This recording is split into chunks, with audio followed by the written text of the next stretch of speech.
Hi, today we're going to learn how to use VPN to stay secure and private online.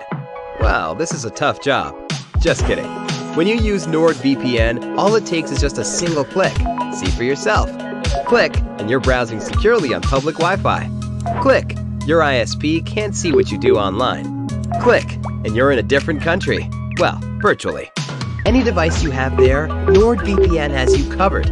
Everything else is just details. But if you care to know more, NordVPN has more than 5,000 servers all over the world. It protects your sensitive data with advanced encryption, shields you from malware and phishing sites, and keeps no logs of your online activity. Click link in the description and get 68% discount for your first order. Planning your visit. Research. Have you gone to this park before? If not, research beforehand. If there doesn't seem to be any attractions that you like, don't force yourself. Plan your trip and invite friends. Make sure you know how much tickets cost and buy them beforehand if necessary. If you are sure that you want to go multiple times, see if a season pass is worth the money. There are sometimes passes that are used up once you go on a certain number of rides.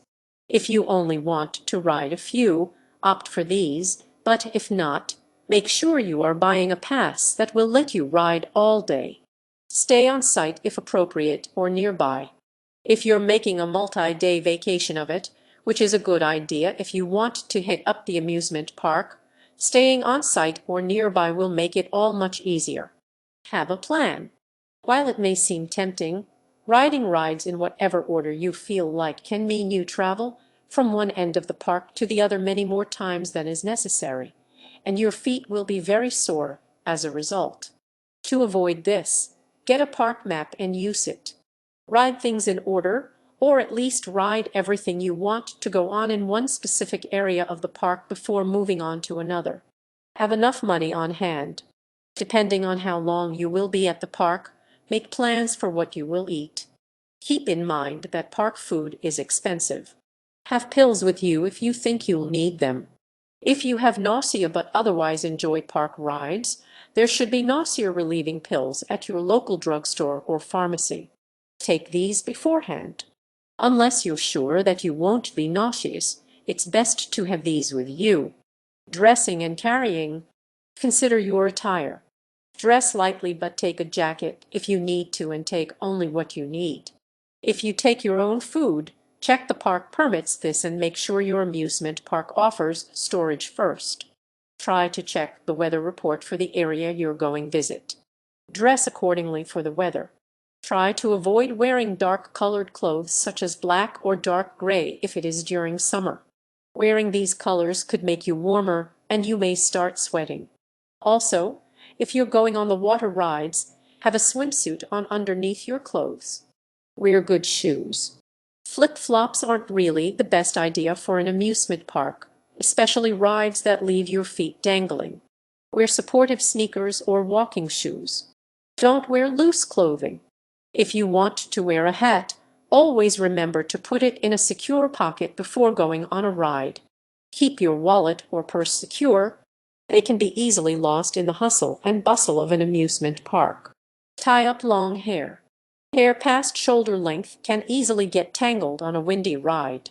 Braids are recommended, as they stay closer to the head and don't have loose hair like ponytails. Don't wear earrings. Many coasters can be rough, and you don't want holes poked into the back of your head. Some earrings may get stuck in your hair or attire.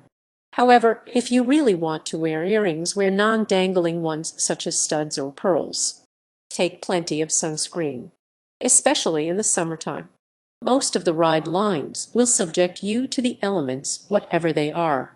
Take a water bottle. It's easy to get dehydrated out in the sun all day.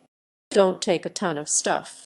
Unless you're visiting with someone who won't be riding most of the rides, don't take huge bags or purses with you if you can help it. You won't be able to take these on most of the rides.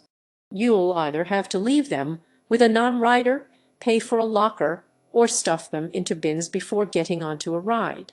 This last option offers no guarantee that someone won't walk off with your brand new Coach purse while you're on a coaster. Wear something with big pockets that either zipper or button closed. All you really need is some cash and maybe your phone. You can always leave a jacket in your car and go get it later. Always take medication with you or take it beforehand. Who knows, you might need it. Enjoying your time in the park? Go on a weekday. If possible, avoid weekends at any park during the summer months. Once school is out, places like Cedar Point are packed, especially on the weekends. Arrive early. If you want to catch the shortest ride wait times and escape the heat of the day, get to the park as early as possible.